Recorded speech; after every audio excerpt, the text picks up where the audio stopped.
Hello students, कैसे हो आप सभी।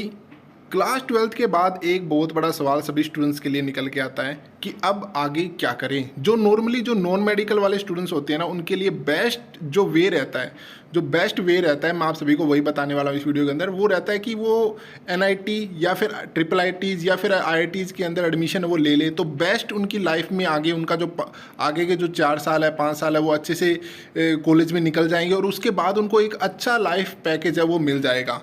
तो ये जो पॉसिबिलिटी होती है ना, ये एनआईटीज़ के अंदर या फिर जो आईआईटीज़ है उनके अंदर ही मिलती है। अगर आप इनके अंदर एडमिशन हो गया है तो आपको कोई भी टेंशन लेने की ज़रूरत नहीं है। अब बड़ा सवाल ये आता है कि इनके अंदर एडमिशन कैसे होगा। सर हमें प्लीज़ इसके बारे में बताइए कि अगर हमें एनआईटीज़ के अंदर एडमिशन लेना है तो किस तरीके से क्या होगा, क्या पूरा प्रोसीजर होगा। तो हमें इन चीज़ों के बारे में जानकारी होनी चाहिए। तो मैं आप सभी को इस वीडियो के अंदर इसी चीज़ के बारे में बताने वाला हूँ, ठीक है। तो चलो शुरू करते हैं हमारे इस वीडियो को बिना किसी देरी के। इससे पहले अगर आपने अभी तक हमारे चैनल को सब्सक्राइब नहीं किया है तो पहले जाइए चैनल को सब्सक्राइब कर लीजिए, फिर चैनल को लाइक कर लीजिए हमारी वीडियो को। और अगर आपको जितने भी फ्रेंड सर्कल है उनको भी बताना हो कि किस तरीके से एनआईटीज़ आईआईटीज़ में एडमिशन होता है तो उनको भी ये वीडियो शेयर कर दीजिए, ठीक है। तो यहाँ पे सबसे पहले हम आते हैं यहाँ पे कि इन जो हमारा एनआईटी होती है, आईआईटीज़ होती है, इसमें एडमिशन है वो किस तरीके से होता है, ठीक है। तो यहाँ पे हम शुरू से स्टार्ट करते हैं। सबसे पहले आपके पास क्लास 12th के अंदर नॉन मेडिकल होनी जरूरी, ठीक है। ये बात मेन है, नॉन मेडिकल होनी आप सभी के पास बहुत ही ज़्यादा जरूरी है, ठीक है। उसके बाद यहाँ पे नॉन मेडिकल वाले स्टूडेंट्स भी एलिजिबल होते हैं एनआईटी आईआईटीज़ के लिए, और जो मेडिकल वाले स्टूडेंट्स होते हैं वो भी यहाँ पे एनआईटीज़ ट्रिपल आईआईटीज़ में एडमिशन वो ले सकते हैं, ठीक है। उसके बाद आता है कि क्लास 12th के अंदर तो आपने ये सारी चीज़ें अच्छे से क्वालिफाई कर ली है। हालांकि इन कुछ सालों से 75% क्राइटेरिया उसको रिमूव किया गया है। क्या आपको पढ़ाई में आ रहे हैं डाउट? 5 सेकंड में सभी डाउट को आउट कीजिए बस डाउटनेट ऐप के साथ। बस आपको क्वेश्चन की फ़ोटो क्लिक करनी है, क्रॉप करना है, विद इन 5 सेकंड के अंदर आपको उसका वीडियो सॉल्यूशन मिल जाएगा। चाहे वो आपका फिजिक्स, केमिस्ट्री, मैथ, बायोलॉजी का हो, या फिर आपका CBSE board UP, Bihar, Maharashtra या फिर किसी अदर स्टेट्स का हो, या फिर आपका क्लास 6 से लेकर 12th IIT, JEE mains and advance या फिर नीट का क्वेश्चन हो, 5 सेकंड के अंदर सबका सॉल्यूशन मिलेगा। इसी के साथ यहाँ पे आपको डेली लाइव क्लासेस मिलेगी, वो भी आपको यहाँ पे इंग्लिश एंड हिंदी मीडियम के अंदर। बस आपको डाउटनेट के साथ जुड़ जाना है और डाउनलोड कर लीजिए डाउटनेट ऐप। लेकिन अगर आपको एनआईटीज़ या फिर आईआईटीज़ में एडमिशन चाहिए तो आपको क्लास 12th के अंदर 75% मार्क्स होने चाहिए, ठीक है। उसके बाद जैसे कि आप सभी को मैंने बता दिया, नॉन मेडिकल हमारा फर्स्ट स्टेप हो गया कि उसके पास आपके पास नॉन मेडिकल होनी चाहिए। उसके बाद आपके पास 75% मार्क्स है वो क्लास 12th में होने चाहिए।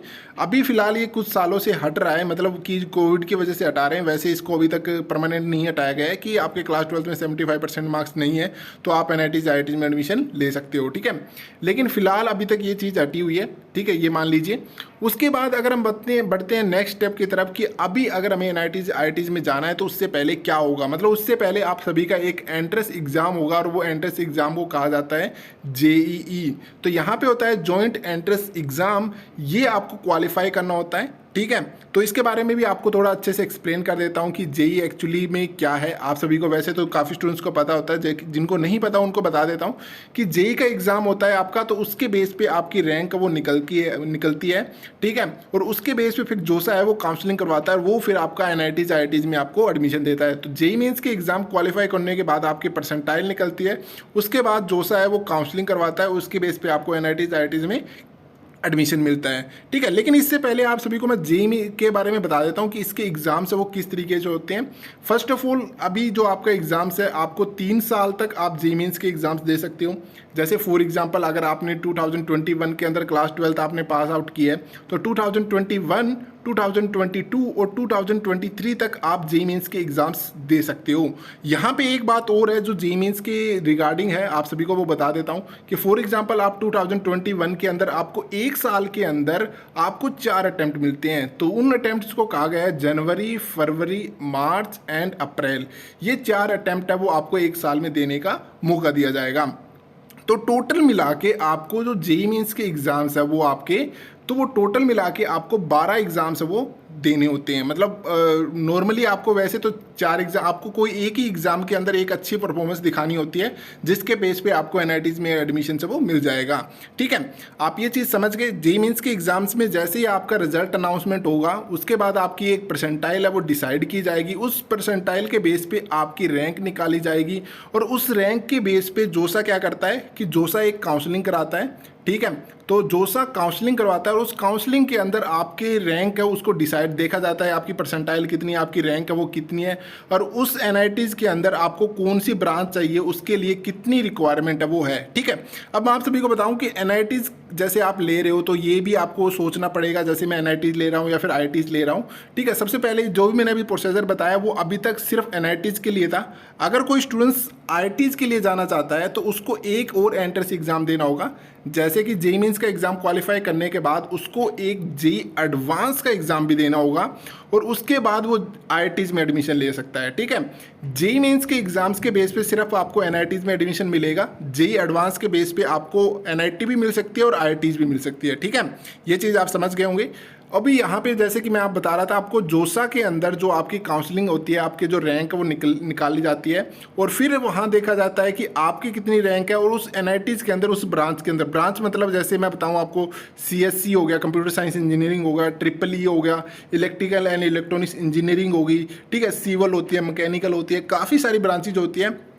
तो आपको कौन सी ब्रांच की रिक्वायरमेंट है तो इस हिसाब से, ठीक है। तो जोसा पूरा सब कुछ एनालाइज करता है कि क्या है, कितनी कट ऑफ आपने, कितना मार्क्स आपके आए हैं जेईई मेंस के अंदर या फिर जेईई एडवांस का अगर स्कोर आपने किया है, तो उसके बेस पे आपका यहाँ पे सीट है वो डिसाइड की जाएगी और आपको आईआईटी या फिर एनआईटीज़ के अंदर एडमिशन से वो मिलेगा। अब काफ़ी ज़्यादा स्टूडेंट्स मेरे से ये सवाल पूछेंगे कि अगर बाई चांसली सर हमारा टारगेट लेके चलें कि जैसे कि हम जेईई मेंस का एग्जाम्स दे रहे हैं तो उसके अंदर अगर हमारा टारगेट लेके चलें तो कितने मार्क्स वो आने चाहिए। ठीक है। फर्स्ट ऑफ ऑल आपको अगर जेईई मेंस के बारे में पूरी जानकारी चाहिए कि कितने नंबर का एग्जाम होता है, क्या है सिलेबस है, ठीक है, तो वो आप मुझे कमेंट बॉक्स में बता सकते हो। उससे रिगार्डिंग एक अलग वीडियो मैं बना दूंगा कि उसके अंदर एग्जाम पैटर्न कैसे होता है, कैसे कैसे आपके क्वेश्चंस आते हैं, क्या चीज़ें एनालाइज की जाती हैं, तो वो सारी चीज़ें मैं एक अलग से वीडियो बना दूंगा, आप मुझे कमेंट बॉक्स में बता देना। ठीक है। फिलहाल मैं बता देता हूँ, जैसे जेईई मेंस के आपका जो नॉर्मली जो आपको टारगेट लेके चलना है वो आपका 95 परसेंटाइल होना चाहिए। ठीक है। यहाँ पे परसेंटाइल्स होते हैं।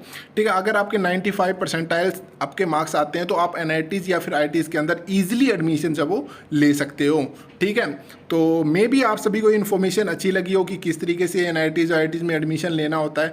तो आप मुझे कमेंट बॉक्स में बताना कि आपको कैसा लगा ये सब कुछ और आप क्या चीज़ें और जानना चाहते हो, जो चीज़ मैंने इसमें मिस कर दिया है तो आप मुझे कमेंट बॉक्स में बताइए। उसके बारे में हम फर्दर नेक्स्ट वीडियो बनाएंगे, उसके अंदर आपको अच्छे से एक्सप्लेनेशन है वो मैं दे दूंगा। ठीक है।